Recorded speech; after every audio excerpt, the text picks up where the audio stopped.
you please convene the Committee on Finance? Thank you, Chair Campbell. Will the meeting of the Committee on Finance please come to order? It is now time for the committee to consider today's consent agenda. Does any committee member wish to remove an item for separate discussion? Minutes, please. You're going to pull the minutes? Yes. Okay. Go ahead and. Oh, okay. Thank you, Trustee McGrory. I would like to have one change and one addition be made to the minutes. I would like to draw your attention to the discussion we had on student fees. First of all, I would like to say that my compliments to the person who wrote the minutes. They're very nice and very comprehensive. We had a long discussion, a significant discussion on the student fees and whether the board should have the ultimate authority of approving Category 2 fees. I'm a little bit disappointed that this discussion is only reflected in 3 lines, but this is not the only point I want to make. I want to bring to your attention that 5 times in these minutes, it says the trustees requested additional information.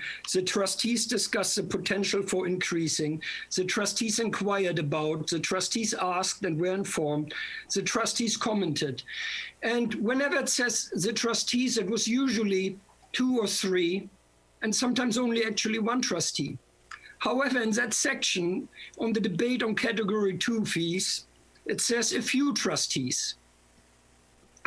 That sounds like diminishing and in a way derogatory, when everywhere else you say the trustees, the trustees, the trustees. It was I who brought it up. It was Trustee Fagan who supported me, and the Lieutenant Governor also was in support of this. So we had a long discussion. There were multiple trustees. So I would politely and respectfully request that also there we would write the trustees requested and not a few trustees requested.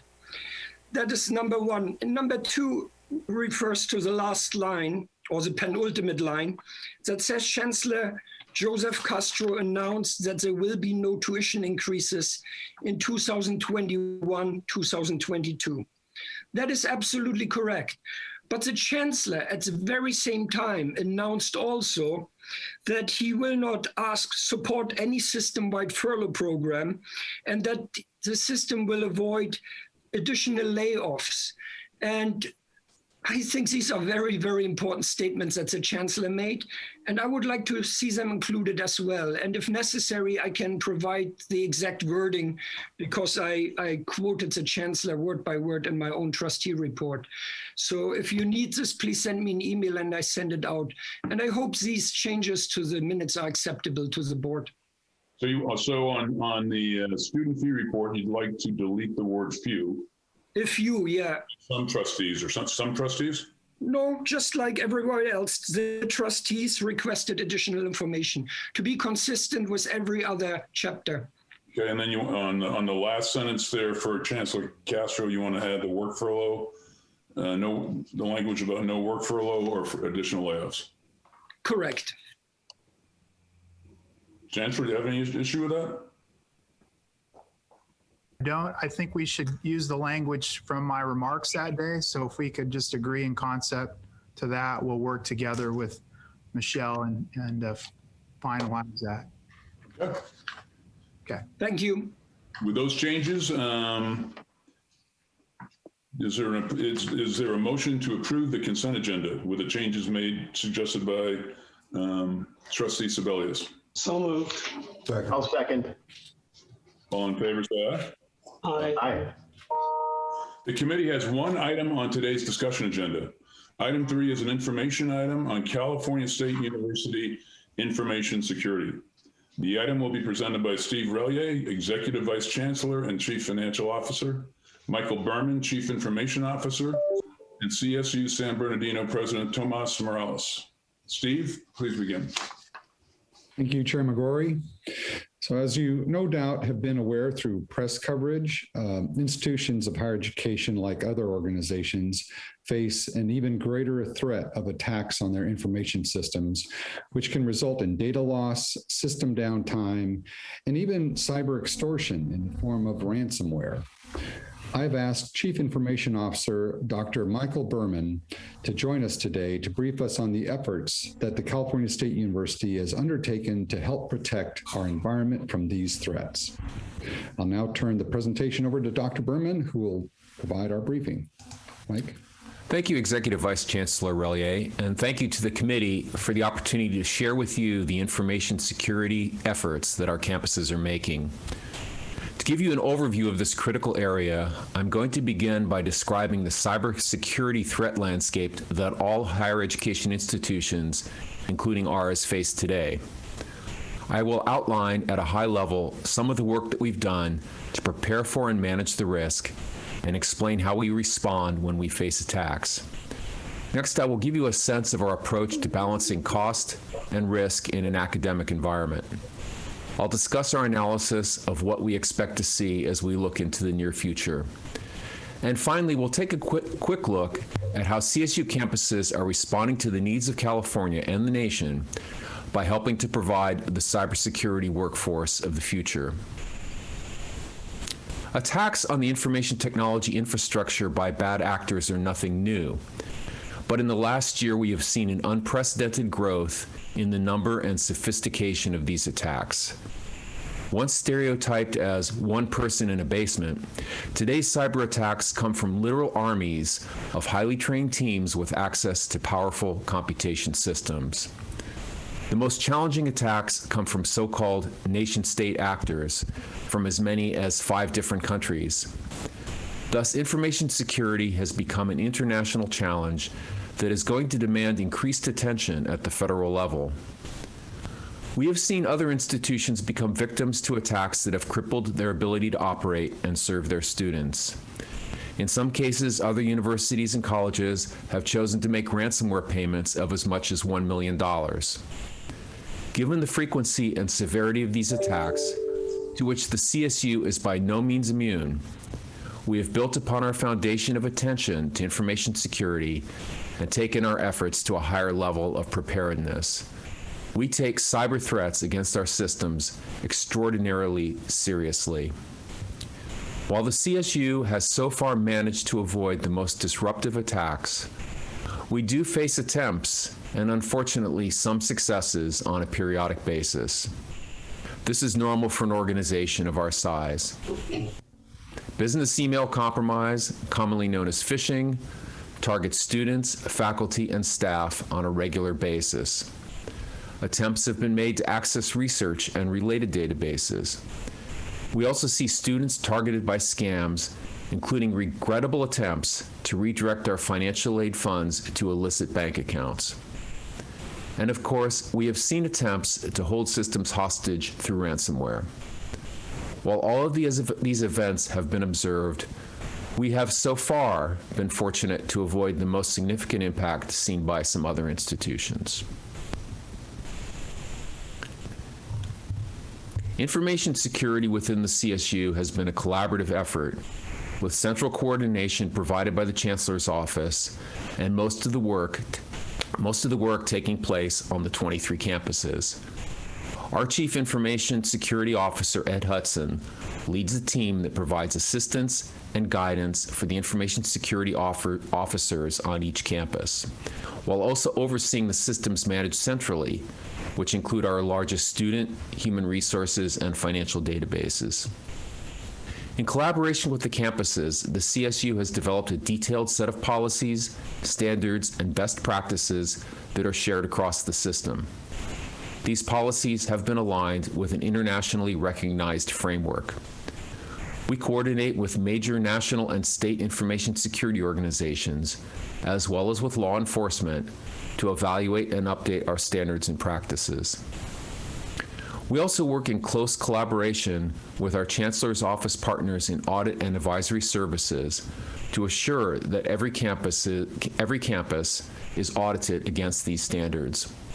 Along with Ed Hudson, I meet on a regular basis with a team from audit to assess the common challenges that they see throughout the system and to strategize improvements. As the number and severity of attacks have become more apparent over the last year, we've also realized that every campus needs to have advanced information security assistance on call in the event of an incident. As such, we now have in place a contract covering all campuses that provides for guaranteed rapid response to assist with any incident.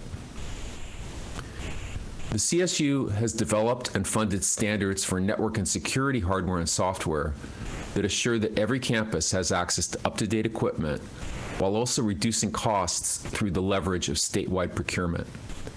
Through the Common Network Initiative, campus equipment is updated on a regular basis to assure that it doesn't become obsolete and hence more vulnerable to attack. The CSU also has the advantage of working with CENIC, a nonprofit California corporation that operates the California Research and Education Network. All campuses have high-speed internet connectivity through CENIC. As a charter member of CENIC, the CSU helps set the direction for the network through membership on the corporation's board of directors. CENIC is the most extensive and advanced regional research and education network in the United States and supports research connectivity across the U.S. and around the world. We also partner with them on initiatives to protect all California campuses from outside attack. The increase in threats that I've described have also encouraged us to accelerate our efforts to provide two-factor authentication for all members of our community. By requiring a physical device, such as a mobile phone, in addition to a password to complete a login, we make it harder for attackers to gain a foothold within our systems, which can then enable them to search for and exploit other vulnerabilities.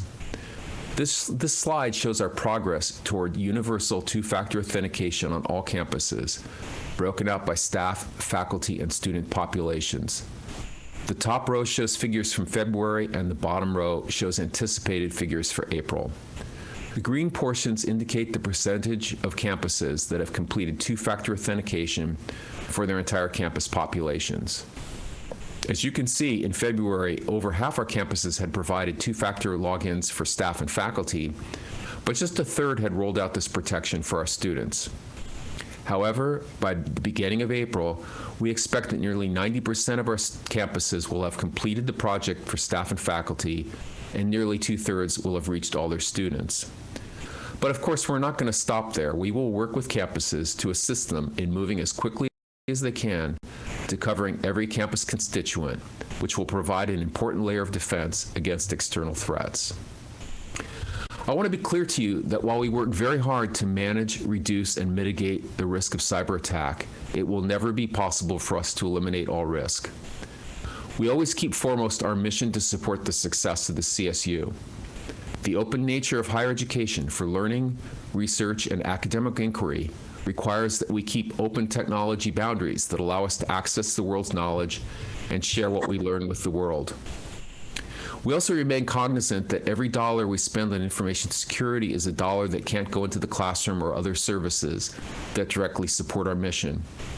However, by seeking and implementing common, standardized best practices, we reduce risk, increase efficiency, and reduce cost through leveraging the expertise and buying power of a large university system. We have also stepped up our efforts to monitor, detect, and respond to incidents as they occur. In this way, we seek to minimize the impact of any event and assure that our response is compliant with relevant laws and regulations. We also use cyber insurance to provide additional protection from financial losses that could result from a major incident. Finally, let me stress again that we maintain an active collaboration with our colleagues in audit and advisory services to evaluate campus compliance with our policies and practices and assist campuses in a process of continuous improvement in their information security posture. All signs are that the challenges we face today are just the beginning. While we are hopeful that efforts to improve information security on a national basis will bear fruit over time, we expect that in the near term, attacks will continue to increase in frequency and sophistication, so it's going to be a constant effort to stay out in front. The secret sauce of the CSU is the expertise that's present across our vast community. We are committed to find new and better ways to leverage this expertise across the campuses to better respond to these challenges. I will also mention that we've seen a significant growth in interest in protecting the privacy of individual data. We expect to expand our efforts to work in collaboration with all our stakeholders to assure that we have the right policies in place to provide individual privacy and that these policies are properly implemented. Finally, another ray of hope. The CSU is a major provider of graduates with cybersecurity expertise in California and nationwide. We expect that the demand for these highly capable graduates will grow as cybersecurity challenges continue to increase. We can be proud that the CSU is part of the solution to these challenges. While nearly every campus provides highly qualified graduates with cybersecurity expertise through computer science, information systems, and engineering degrees, 10 campuses have specific cybersecurity certificate, baccalaureate, and/or graduate level coursework. Cal Poly San Luis Obispo, Bakersfield, Long Beach, Channel Islands, Dominguez Hills, San Bernardino, San Marcos, Sacramento, San Diego, and San Jose. And 4 of our campuses, San Bernardino, Sacramento, Cal Poly San Luis Obispo, and San Jose State, have been recognized by the National Security Agency and the Department of Homeland Security as National Centers of Academic Excellence in Cyber Defense Education. At this time, it is my honor to introduce President Tomas Morales, who will share the significant initiative that CSU San Bernardino has undertaken in this area. President Morales. Thank you, Dr. Berman. Good afternoon. I'm here today with Dr. Tony Colson, Professor and Executive Director of Cal State San Bernardino's Cybersecurity Center. Our center is a pioneer in cybersecurity education. In 2008, the National Security Agency and the Department of Homeland Security designated CSUSB as a center of academic excellence in information assurance. In 2020, the center was recognized by the National Security Agency as the Center of Academic Excellence in Cybersecurity Community National Center, coordinating the cybersecurity workforce development efforts of 335 colleges and universities across the country. CSUSB also recently became the lead institution for the nationally renowned Ensure cybersecurity research program sponsored by the National Security Agency. CSUSB co-lead Whatcom Community College, and the NSF launched a community college cybersecurity pilot program focused on veterans and retraining. Our overall goal is the preparation of the next generation of cybersecurity experts to keep us safe at the national, regional, and local levels, and at both government agencies and business entities.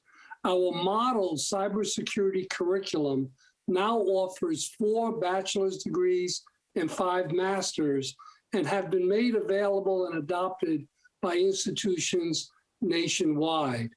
To grow this workforce, we provide CSUSB students with unique learning environments that help accelerate their growth inside and outside of the classroom. CSUSB students have donated over 15,000 hours in work to help stimulate interest and safeguard our universities. And now we have a short video to share about our program.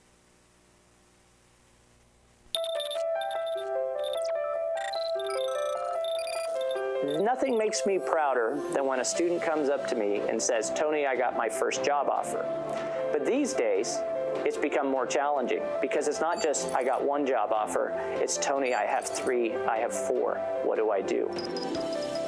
These are students from a regional university that are competing against students from national universities, the names that we all know. And we are able to show that our kids are that good.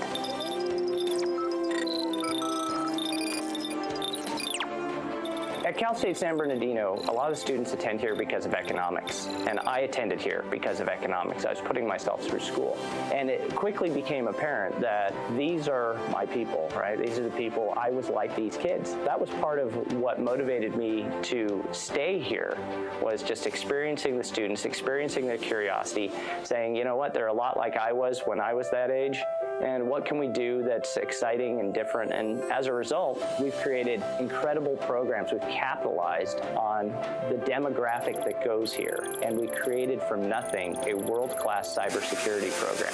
And we're finding our students can perform at extremely high levels. Here, Cal State San Bernardino was funded to be a cybersecurity national resource center to help lead 238 colleges and universities nationwide. But what it really means to be a cybersecurity national resource center and to also be a center of academic excellence in cyber defense is it means opportunity for students. It means that the faculty, the university has shown and has a track record of having the resources and the programs together to be incredible. And our students are able to take what we have and turn it into something that is beyond my wildest imagination.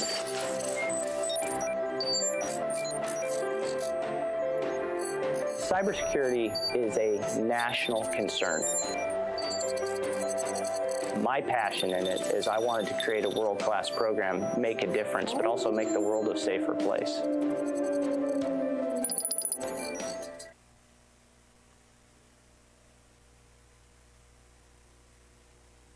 Thank you. Thank you, Dr. Colson. We are proud of the advances we have made and also recognize that this is a rapidly developing field requiring constant problem solving and innovation. I now hand the presentation back to Executive Vice Chancellor Rayed for final comments. Steve? Thank you, President Morales, and thank you, Dr. Berman. Well, trustees, we hope this presentation has provided you with a look into the cyber and information security challenges we face, as well as the opportunities it has created for our campuses and our graduates. Our dedicated team of information technology leaders and campus staff are in constant vigilance of threats and respond quickly to address and educate our staff, faculty, and students about attempts and incidents. As Dr. Berman noted, we take every threat and potential attack against our IT system seriously to protect not only our university and campuses, but also the personal information of our students, faculty, and staff. Chairman Gorey, that concludes our presentation, and we're available to answer any questions you might have. Thank you, Michael, and well done, Tomas. Are there any questions? Looks like Chair Kimball first up. Yes, thank you for that presentation and congratulations to Tomas and Dr. Colson for the program and the great work you're doing at San Bernardino. I just had a question, a couple. One is in the lag in getting the students on the two-factor certification or two-factor, what is it? Two-factor. I know I do that with all my accounts. Authentication. Is the issue there that they have to sort of opt in? I'm just thinking back to when I have to do that with my bank accounts and different accounts. You know, you're required to tie your phone number to it so you get that call. Is that the lag or is it on our end? Shall I take that, Steve? Yes. Thank you, Trustee Kimball. I think that there was a time as recently as 2 or 3 years ago when it was not broadly recognized that it was going to be necessary to provide two-factor authentication for students. And the priority was originally staff who had access to the most critical information. And that's where we started. But we've seen through incidents that have occurred over the last recent times that there was more urgency, and so we've really stepped that up. So we got a later start. Campuses are not treating it as voluntary. This is going to be a requirement at every campus, just simply, unfortunately, is going to be necessary in order to access our systems. As course. And then if sort of a follow-up to that is, you know, in the materials it mentioned, and you mentioned how some students were being phished and scammed into losing some of their aid money. I'm just curious if that is replaced then by the federal government. Does our cyber insurance cover that? And how big of an issue has that been for the students? Go ahead, Michael. I don't want to go into the details of how that works, but ultimately we do make sure that the students are made whole. Great, thank you. Trustee Kames. Thank you. Well, first of all, thank you so much for that presentation. I had the opportunity to visit San Bernardino last year, and you know, Britt was able to see all of that, and it was just an amazing experience. Actually, at San Diego State, recently we transitioned into Duo, and it's actually really interesting that we're having this conversation right now. Before that, I myself, as an international security student, used to get emails asking for, you know, working with different organizations, but I would have to pay a certain amount of money. So this definitely was a problem that existed. And, you know, since the campus has transitioned to Duo, I haven't necessarily experienced any or a situation related to that. So that was a really, I would say, smooth transition for us. I guess my question, I know that a couple of meetings ago, there was a lot of public comments talking about Respondus and the role that it plays when it comes to security and personal data. And truthfully, I'm just curious to see where that is and you know, what the CSU is potentially doing about that. Thank you, Trustee Kames. We do in our contracts with all our vendors maintain add additional verbiage about protecting the identity and the information of individual students or staff or faculty who use the software or whose information is collected, to put pretty strict boundaries around how that's used. You know, as far as the use of a tool like Respondus, I think that's really an academic issue and not an IT issue. But we assure that to the extent that we choose to use such tools, that we use contracts to hold the vendors to a very high standard. Now, of course, you can't guarantee once you have a contract that it will always be followed, but that we do take very seriously. And then beyond that, it's really a question of what are the best tools to use in a teaching and assessment environment. And may I just ask, this is kind of from the perspective of someone who doesn't necessarily know everything about IT, how would you essentially know if a specific data was used and if a contract was breached in that sense? I know it might be too specific, but I'm just trying to understand. Unfortunately, we only usually know after it happens, but then we take whatever recourse the contract would enable us to take. Thank you. Trustee Fong. Thank you, Chair McGrory, and thank you for this presentation. I really appreciate it.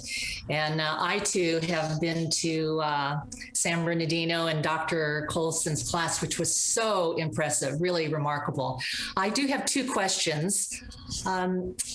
Has there been a rise with cyber attacks during the pandemic due to campus closures, transforming to virtual learning, online student support, the opening of 10,000 mobile Wi-Fi hotspots, and the distribution of 21,000 laptops? Has there been a rise? It's, of course, not possible for us to know why you might have a rise, but absolutely there has been in the last year. And we do think that it's because of the increase in remote access and other tools that people are using from their homes has created vulnerabilities or the appearance of vulnerabilities by those who might be trying to attack. So we have seen a pretty good ramp up in the last year, yes. And that's wouldn't be just CSU, but our colleagues across the country report the same thing. Okay, and in the agenda, it states that most of the activities to protect data has been delegated to the individual campuses. Can you tell us why and what the benefits are doing, for that? Absolutely, Trustee Fong.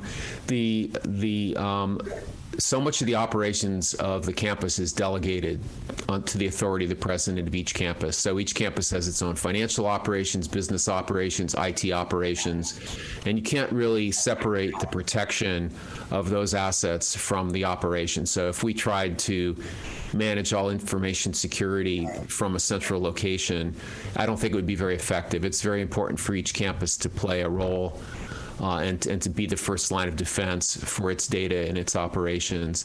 That being said, as I mentioned, we work in close collaboration. We learn from each other in both formal and informal ways, and we provide assistance where needed. So we make sure no campus is left out on their own. And every time there is some kind of a problem or a concern, we're right there to work as a partner with the campus to try to address it. Thank you. You're welcome. Thank you. Trustee Raines. Hi, thank you so much to Steve and staff for working on this report. And as a computer science student, this really makes me excited. So thank you for the presentation. I wanted to have some follow-up questions actually from what Trustee Kames mentioned about with online proctoring.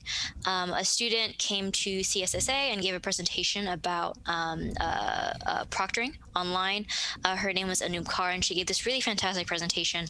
And you were talking about the contracts, and it reminded me that in the terms of service for ProctorU and Respondus, that in general, but from a normal user, not including the CSU, that they may transfer information to a third party, or quote, they might grant Respondus and its affiliates a fully paid up perpetual license to use, store, modify, copy, and transmit any such information and data, so like the video. And you mentioned to Mariana or Trustee Kames that there was some boundaries established for student privacy. I wanted to know what exactly those boundaries are and where the data is stored with the videos for students, and how long are they held?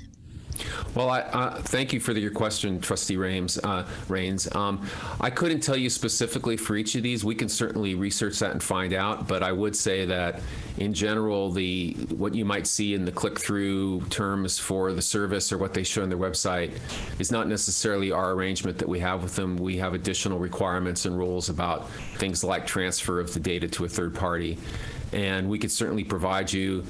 You could have many hours of fun reading those contracts if you'd like, but we have people whose job it is to read and understand them. So while that may not address all the very legitimate concerns that people have about such services, we do take additional precautions beyond what the vendor would normally provide in their boilerplate offer to end users.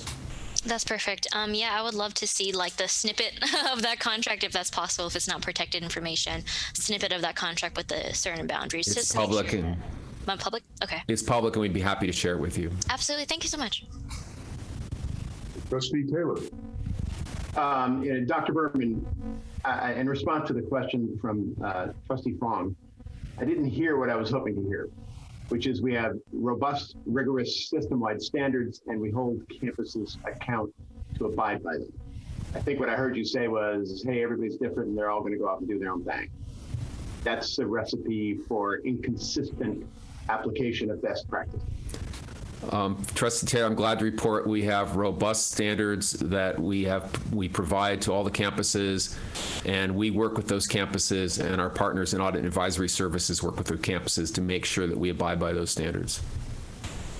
Okay, thank you. Could I just add, Trustee Taylor, what we're trying to do is really optimize the expertise at the system office and optimize the expertise at the campus level. So, as you know, cybersecurity has lots of layers to it. And oftentimes people think of the software being the predominant issue and the network being the predominant issue. But oftentimes these break-ins require us to look at business practices at each of those campuses, look at the network topology and how it's constructed and how it's linked together. Oftentimes these business processes mirror specific operations at the campus level. So the campus role is really important, and I know our colleagues in audit and advisory services, they actually have a separate team that just looks at information security as well. Now, when it comes to enterprise-wide databases like financial information and student information and HR information, that's where we spend a lot of time at the system level as well, because those are system-wide systems that exist across all 23 campuses. So we can spend a lot of time there as well. And the last thing I'll mention is Ed Hudson, who's with us today as well. And he is our cybersecurity, I'll call him the cybersecurity czar for CSU because I don't know his actual title. But Ed spends a lot of time with the 23 cybersecurity officers at each campus. And so there's a lot of communication that goes on. And they just absolutely have to. In this environment, we have to kind of continue to run to catch up. Yeah, great. Thank you, Steve. I don't see any other questions. So Chair Campbell, this concludes the business of the Committee on Finance. Thank you, Trustee McGrory.